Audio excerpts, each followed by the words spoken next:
ہمارے حضرات علماء اور اکابر اور مشائخ نے امت کی رہنمائی کے لیے 2 قسم کی کتابیں تحریر فرمائی۔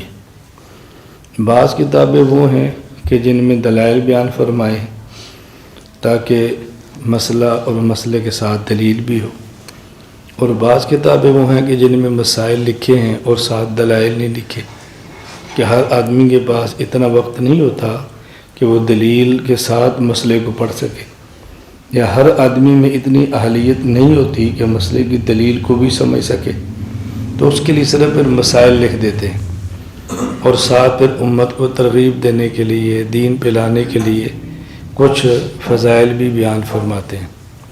تو ہمارے ہاں سب سے زیادہ اس وقت وہ کتابیں جو چل رہی ہیں اور تقریباً اکثر گھروں میں، ان میں ایک تو کتاب ہے مسائل معلوم کرنے کے لیے بہشتی زیور، جو حکیم الامت مجدد الملت مولانا اشرف علی تھانوی رحمۃ اللہ علیہ نے تحریر فرمائی ہے، اور ایک اس سے مختصر کتاب ہے تعلیم الاسلام، جو حضرت مولانا مفتی کفایت اللہ دہلوی رحمۃ اللہ علیہ نے تحریر فرمائی ہے۔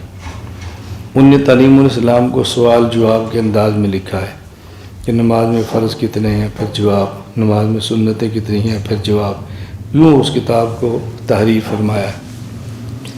چونکہ احادیث میں یہ ساری چیزیں اکٹھی نہیں ہیں، تو فقہاء نے آیات اور احادیث سے نکال کر یہ چیزیں اکٹھی جمع فرما دی۔ حضرت مولانا اشرف علی تھانوی رحمۃ اللہ علیہ نے اپنے جو بڑے بڑے اہل علم حضرات ہیں ان کو بٹھا کر ایک مشورہ کیا کہ ہم قرآن کریم کی ایسی تفسیر لکھ دیں کہ جس میں مسئلہ ہو اور نیچے آیت ہو، مسئلہ ہو اور آیت ہو، ایک ایسی تفسیر لکھیں۔ تو احکام القرآن للتھانوی یہ تفسیر لکھی گئی۔ پھر فرمایا کہ ہم ایک ایسی حدیث کی کتاب لکھ دیں کہ جس میں مسئلہ بھی ہو ساتھ حدیث بھی ہو، تو 21 جلدوں میں اعلاء السنن لکھی گئی۔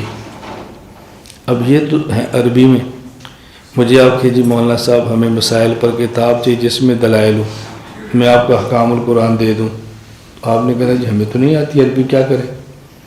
آپ نے کہا مولانا صاحب کو ایسی کتاب بتائیں جس میں مسائل ہو ساتھ دلائل ہو، میں آپ کو اعلاء السنن دیتا ہوں۔ اتنی بڑی کتاب ہے 21 جلدوں میں۔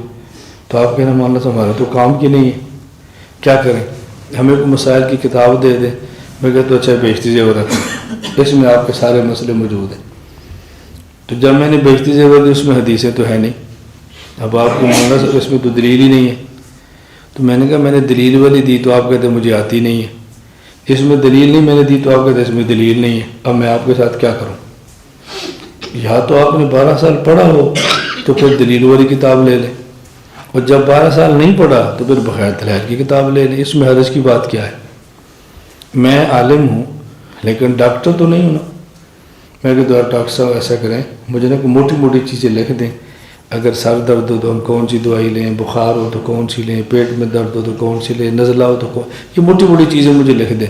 تو یہ ڈاکٹر صاحب مجھے ورقے کے اوپر لکھ کے دے دیتے ہیں، کتنی آسانی۔ میں کہتا ہوں ڈاکٹر صاحب اس کے دلائل بھی لکھیں، یہ نزلے کے لیے یہ کیوں، بخار کے لیے یہ کیوں؟ تو کہ مولانا صاحب میڈیکل کالج تو آپ نے پڑھا رہی ہے، میں کیا دلائل آپ کو لکھ کے دوں گا؟ تو دلائل اگر لکھ دیں تو میں کو ڈاکٹر صاحب میں انگریزی نہیں پڑھی، منگتے ہوندے نہیں، تو انہوں نے کہنا میں تو پہلے ہی کیا سی بھی نسخہ سفید لکھ لے، تو کیا مولانا صاحب نے دلیل لکھ کے دی، اور میں تمہیں کیڑی زبان لکھ کے دیا؟ میڈیکل تو انگلش ہے جو اردو تو ہے ہی نہیں۔ اسی طرح ہمارے دلائل عربی میں، اردو میں تو نہیں ہے۔ تو ہمارے اکابر نے اتنا آسان کام کیا امت کے لیے کہ دلائل والی کتابیں الگ لکھ دی ہیں اور بغیر دلائل کے الگ لکھ دی، تاکہ جس بندے کے پاس جتنا وقت ہو، جتنی اہلیت ہو، وہ کتابیں لے لیں۔ اسی طرح فضائل کے لیے کچھ کتابیں لکھی ہیں۔ تو ہمارے یہاں جو سب سے زیادہ کتاب چل رہی ہے فضائل کے لیے وہ ہے فضائل اعمال، حضرت شیخ الحدیث مولانا محمد زکریا رحمۃ اللہ علیہ کی حضرت کی کتاب ہے۔ اب اس میں فضائل نماز ہے، فضائل رمضان ہے، فضائل ذکر ہے، فضائل قرآن ہے، پھر فضائل حج الگ ہے مستقل، فضائل صدقات مستقل کتاب ہے۔ یہ فضائل پر کتابیں لکھ دی۔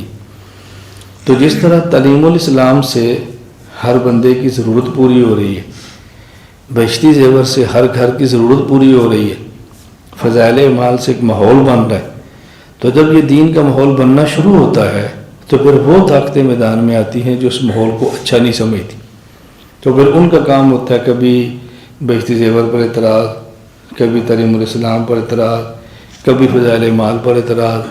پھر ہمیں اپنے بندوں کو سمجھانا پڑتا ہے بھی اعتراضات کے جوابات بھی ہیں، آپ کتاب رکھیں اور جب کبھی کوئی اعتراض ہو تو آپ اس کا جواب بھی پوچھ لیں تاکہ آپ دل جمی کے ساتھ اپنے کام کے اندر لگے رہیں.